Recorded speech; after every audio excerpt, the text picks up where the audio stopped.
Mheshimiwa Babu Owino, ninapokualika hapa naomba unijibu tu. Maana tibim na tialala ni nini? Ama nyinyi mnajua maana yake? Si atuambie. Mimi nasikia sijui tibim, mara tialala, mara hira, ria.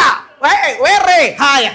Kwa heshima na taadhima naomba our comrade number 1, kiongozi shupavu, Mheshimiwa Babu Owino. Karibu sana kiongozi. Mheshimiwa, asante. Asante sana mheshimiwa. Tukae tafadhali.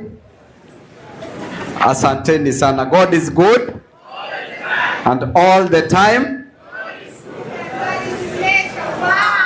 Assalamu alaikum.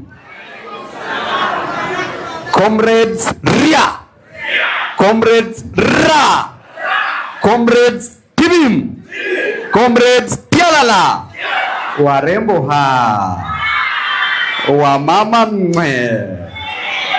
Sasa Kopolo, we ni mama unapiga mwe. Asanteni sana. Thank you very much, comrades. I'm so happy to be here today, this 15th day of March 2025. I'm happy to address my fellow comrades. I'm happy to address all the teachers from the Coast region. I take this opportunity to recognize the teachers from Kilifi County, teachers from Tana River County, teachers from Mombasa County, and teachers across the country. All the teachers are all comrades. And during our tenure, Fikirini will tell you, Obondo will tell you, Beast will tell you, other student leaders who are here will tell you, and you will tell yourselves because you are there. We used to say that in the comradeship constitution, rule number 1, a comrade is always right. Rule number 2, a comrade is never wrong. Rule number 3, if rule number 2 fails to apply, refer to rule number which states that a comrade is always right. Thank you so much. Mheshimiwa Amina Mnyanzi, I'm so happy you've made me come back to Malindi constituency. We were with Mheshimiwa during the presidential campaign when we wanted Baba Raila Amolo Odinga to be the president of the Republic of Kenya. Na leo tena nimerudi hapa siku hii na nina furaha sana mheshimiwa. The work that you are doing in Malindi constituency is amazing. I've witnessed today, mheshimiwa, as we speak, most of his constituents are being given foodstuffs at Tawid Girls. Ain't that a good work? Mheshimiwa, you are doing an amazing work. Within Parliament, Mheshimiwa is very active, contributing to bills, contributing to motions. Mheshimiwa is knocking doors day in, day out, working in various departments, various parastatals, talking to directors general to ensure that service is brought to Malindi constituency. Siyo ni kazi nzuri jamani? Huyu mheshimiwa jinsi vile nyuso yake ina urembo, hivyo ndivyo roho yake iko. Roho pia ni mrembo. Kwa hivyo ninawaomba wale wa Malindi constituency, fanyeni kazi chini ya mtafanya kazi chini ya mama. Naona wengine wanafikiria vibaya hapo. Ama mama afanye kazi mfanye kazi chini yake ama afanye kazi chini yenu? Uzuri mama akiwa juu, si unasikia vizuri zaidi?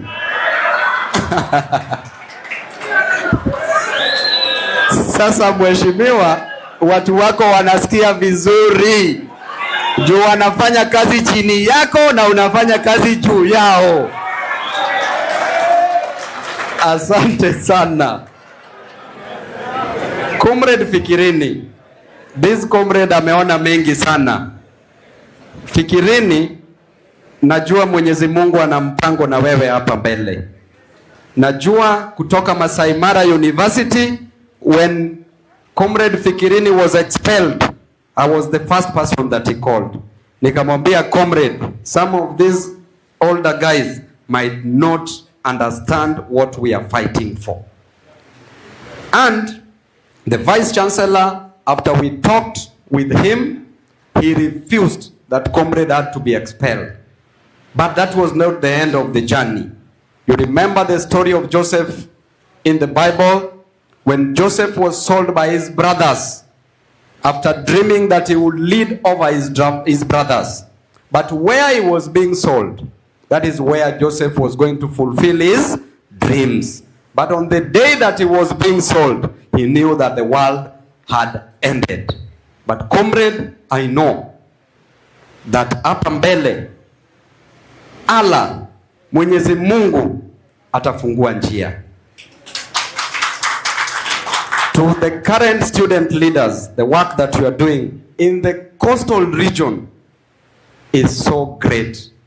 Beast, Bondo, other student leaders, together with comrades. There are so many universities who never protested when there was an increment in the university fee. When there was the introduction of the banding system, which we insisted that had to be disbanded. These comrades did an amazing work. That is the spirit of comradeship. That is the work of the Lord. And therefore, comrade, I knew that if I meet you, when I meet you, I knew that I would talk for around 3 hours. That's why I decided to restrict myself with a written speech. Because naweza ongea sana na mtoke hapa mwende State House kutafuta kasongo.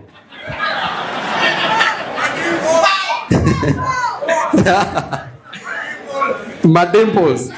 Yule ni mawama garbage. So uliona he poured his brains at Stima Plaza. Alimwaga akili yake pale.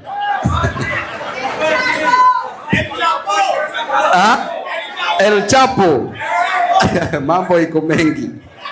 Masandio machache. Thank you, comrades, teachers, ladies and gentlemen. Good afternoon. What a wonderful opportunity to speak to teachers today. Thank you for inviting me to this amazing occasion. A teacher affects eternity. They can never tell where their influence stops. How true that is. Since kindergarten to the university, teachers continuously impacted my life. And to date, teachers continue to shape my perspective, challenge my thinking, and impart knowledge to me. I am a living testimony of the work of teachers. And on this occasion, I want to thank you for the great job you are doing as teachers. Were it not for teachers, Babu Owino would have never moved from primary school to high school. Were it not for teachers, Babu Owino would have never moved from high school to the university. Were it not for you, teachers, Babu Owino would have never moved from the university to the floor of parliament. Therefore, I am a direct product of teachers. I know what teachers can do, and teachers have seen you directly in my life. With all this that teachers have done to this great nation, teachers are one of the people who are suffering the most in this country. Teachers have trained doctors, yet they earn little than the doctors. Teachers have trained engineers, yet they earn less than the engineers. Teachers have trained actuaries like myself and an advocate like myself, yet they earn less than us. Teachers have trained businessmen and women in this country, yet they earn less than them. Teachers have trained even thieves in this country.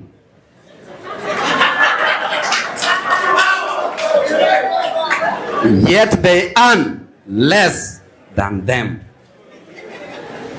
Teachers have been used, teachers have been misused, and teachers have been abused by both the employers and the government, starting from the executive headed by the president. There is no respect for teachers. Teachers earn less. BOM teachers have not even been confirmed.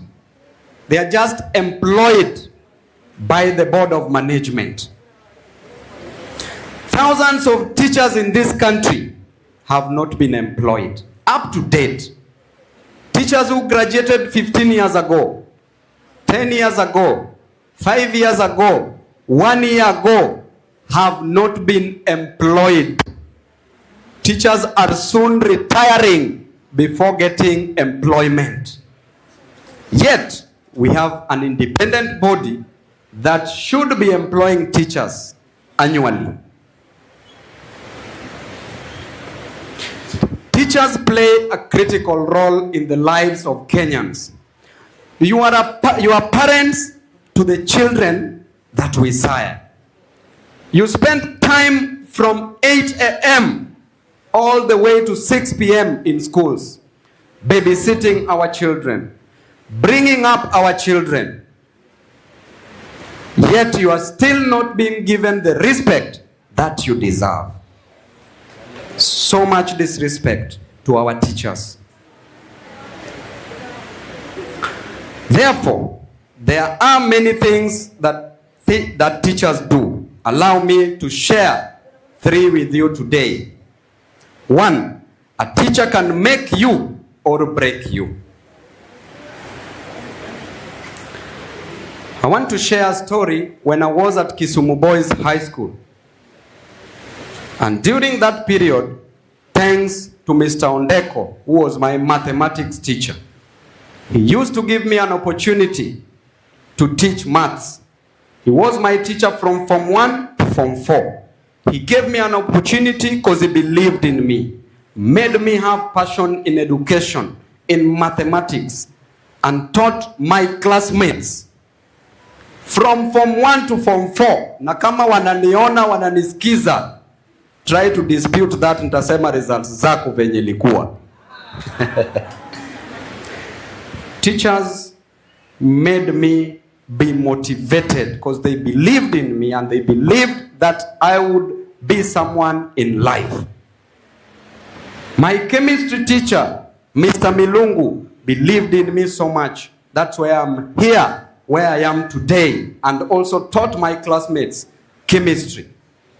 My accounting teacher believed in me so much. That's why I'm here today. And that's why he gave me an opportunity to teach my classmates in high school accounting as a subject. On the other hand, a teacher can break you. I also had one teacher that I will not mention for his own security purposes, because my supporters might be so annoyed. But this teacher was very cruel. The teacher was cruel at us, at me. The teacher was teaching us geography. And in Form 2, I dropped geography because of this teacher. Geography that I loved. When the teacher was teaching us different types of rocks, the sedimentary rock, the igneous rocks, and the metamorphic rocks. That is how much I loved geography. But this teacher saw me talking to my classmate and told me to stand on top of a desk. And for 45 minutes, I stood there as he was teaching us geography. From that day, I never went back to that class, and I told that teacher, hiyo geography ni yako, kaa nayo, nimekuachia. Mwalimu wa geography hapa ni wapi? Mwalimu wa geography hapa ni wapi? So a teacher can make you and a teacher can break you. I would advise our teachers who are here today, these children that we have, you love them so much. That's why you are spending your time from morning to evening to train them. That's why you are treating them like your own children. Maybe that teacher didn't know what to do as at that time. Maybe he knew that doing that would make Babu Owino more disciplined and follow what he was supposed to teach. Maybe he did not know what he was doing. Therefore, teachers, before a student can love your subject, let that student love you first. When a student loves you as a teacher, the student will work hard, will try so much, will not want to disappoint you first before they disappoint themselves. Therefore, try whatever you can do. Wacha mwanafunzi akupende, akufeel. Use all means necessary. You never know where that student will go, and that student will never forget about you. But ukiingianga kwa class na we ni mkali, umeweka sura ndimu, na mwanafunzi haelewi subject vizuri, huyo mwanafunzi atakuogopa. Akikuogopa, ataogopa hiyo subject ambayo unafundisha. And the greatest success of a teacher is not the salary that the teacher earns. It's the success of a student. The greatest success of a teacher is to see a student succeed. And in this world, whether you are a professor or you are in whichever profession or you are Kasongo today, if you meet your teacher, you become loyal to that teacher instantly. And even you teachers, if you remember your teachers from primary school to high school to university, and when you meet them today, you find yourself just being automatically loyal to that teacher. That is the impact a teacher can create in the life of a student. A teacher can comfort you, or a teacher can condemn you. A teacher has capacity to comfort you journey by sharing words of comfort, walking with you and encouraging you. But a teacher can also condemn you to the bottomless pit of failure, misery, and academic oblivion. And we say that oblivion is the entombment of the unworthy into their own dust of nothingness. So imagine where you can take a student.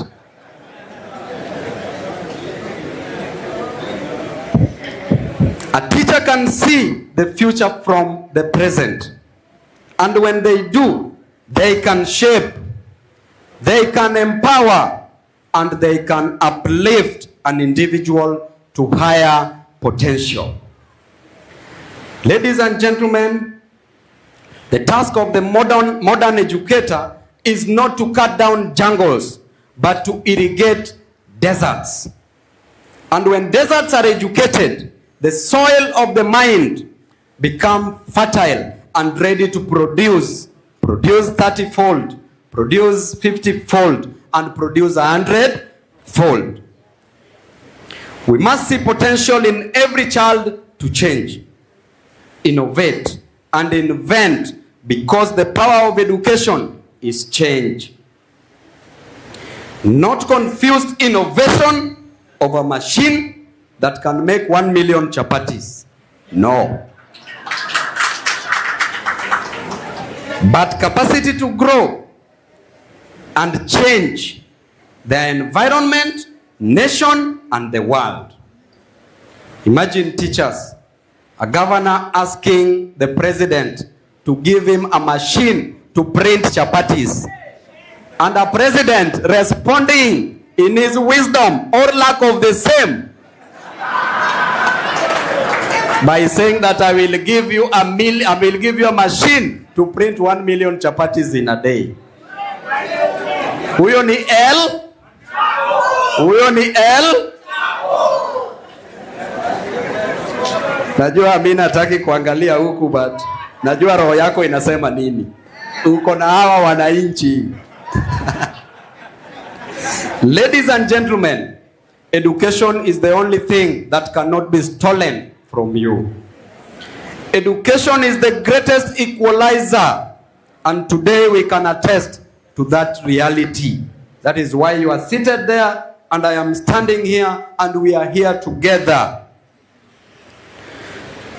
Education's roots are so bitter, but the fruits are so sweet. But these are sweet, these are fruit, a tree with the sweet fruits. Why are we killing it? We are killing education. Look at our CBC teachers who are seated here. The competency-based curriculum has since become the incompetency-based curriculum, which is IBC.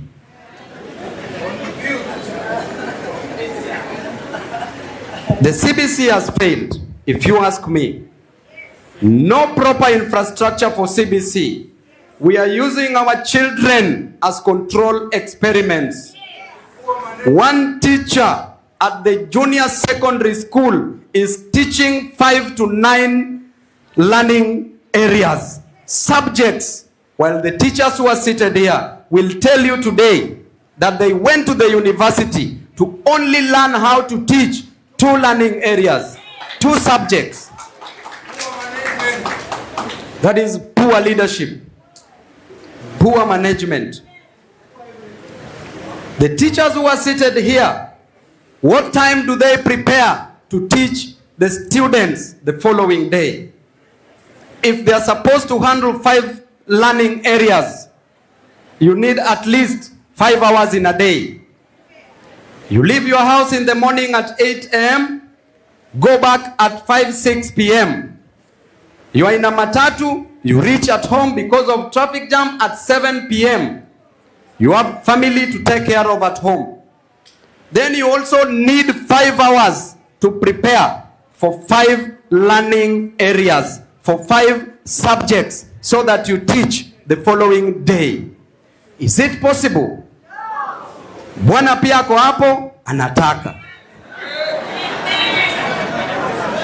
Bibi pia ako hapo.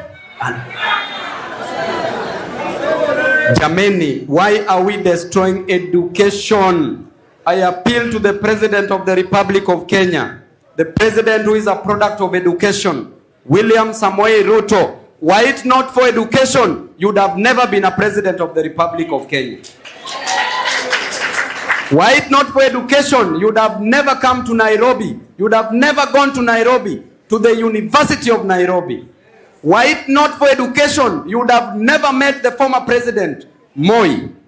Were it not for education, you would have never learned the tricks on how to steal, to rig votes.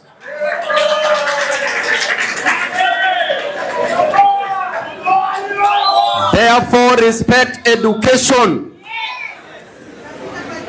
In 1987, while you were at the great university, the University of Nairobi, Bwana President, you used to receive what we call boom.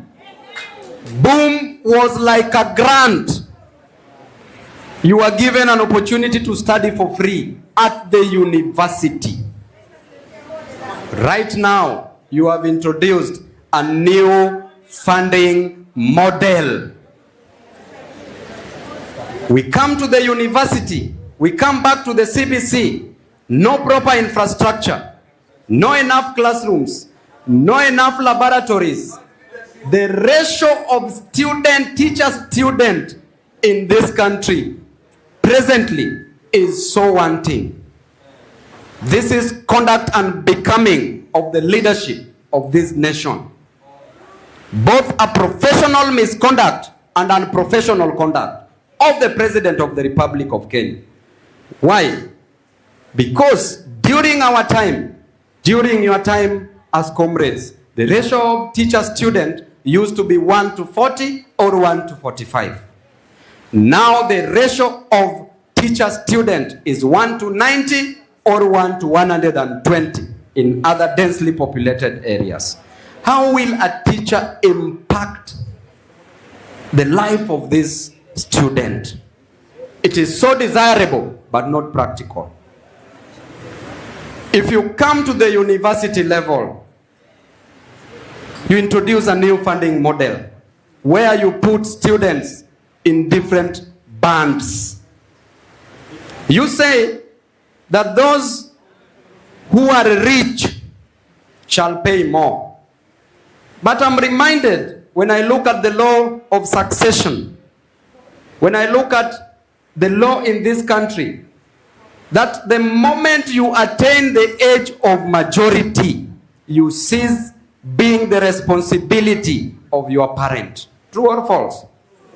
The moment you attain the age 18 years and above, you are not your parent's responsibility. You are an adult, and therefore, it is only by the wish of the parent to educate you as his or her child.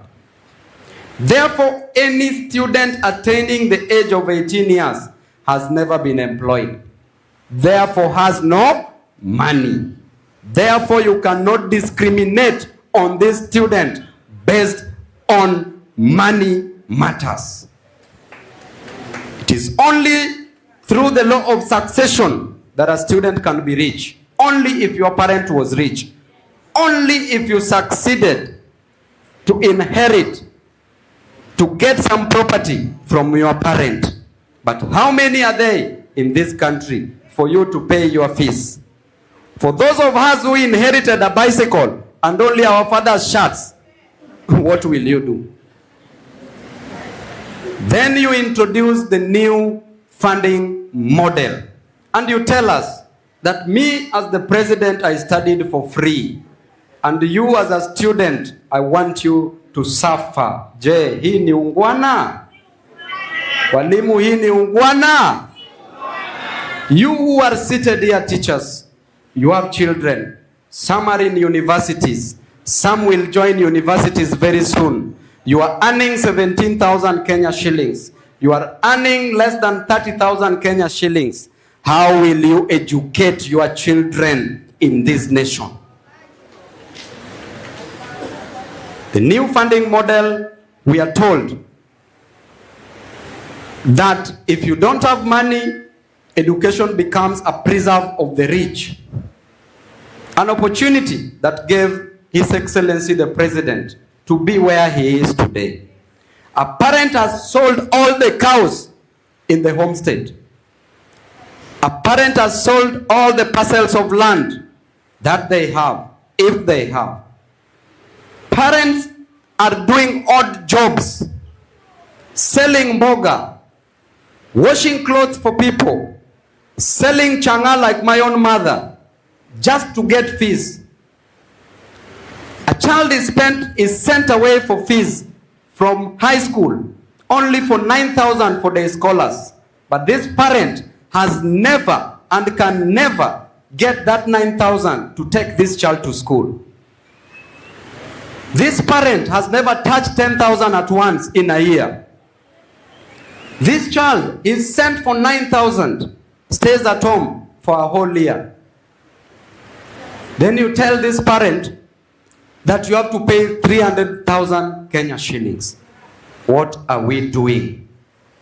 The moment the president became the president, I knew that this man would serve Kenyans because of his background. Because alilelewa akiuza kuku.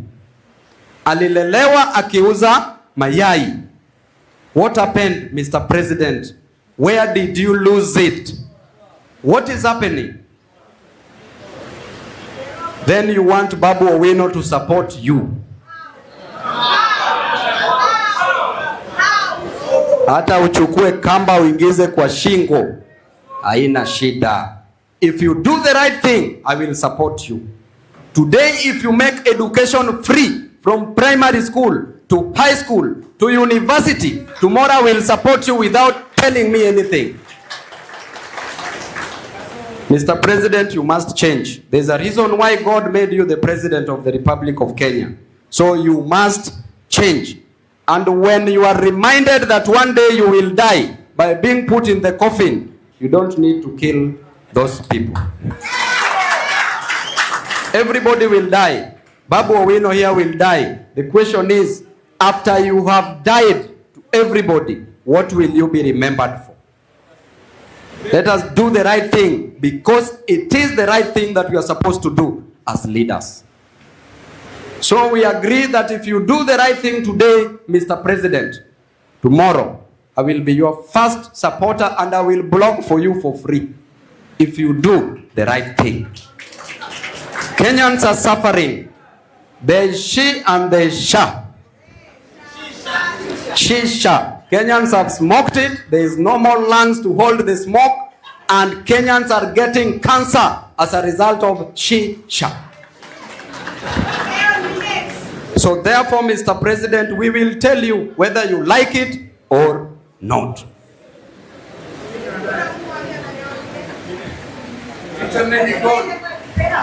And it is for this reason that I, as Babu Owino, Member of Parliament Embakasi East, together with Mheshimiwa Amina Mnyanzi, that we have strived to invest in education by building more classrooms, by issuing bursaries, by building schools, and by donating buses to make sure that the children of our constituencies acquire education and quality education.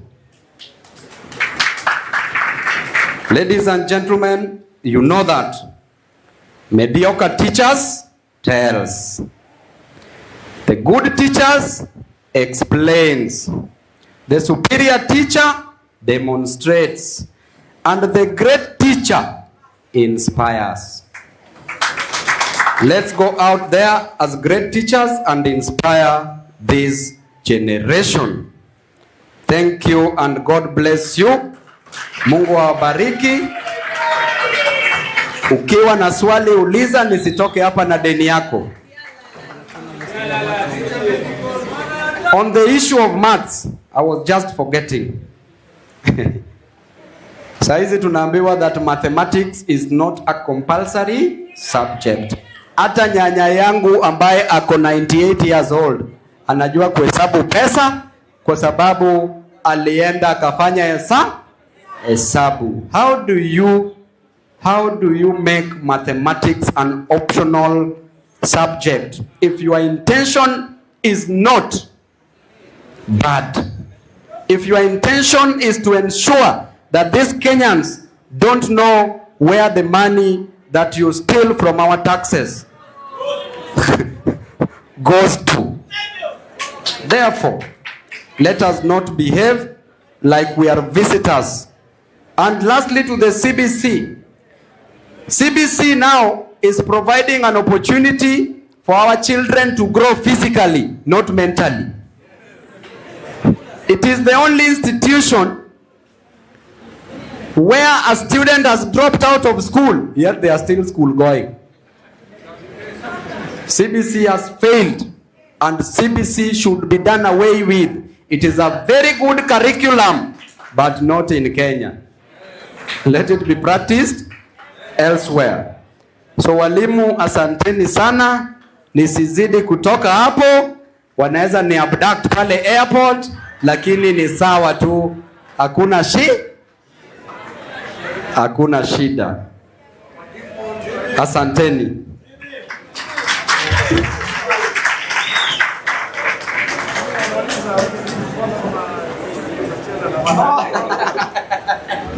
Mheshimiwa ameniambia ni explain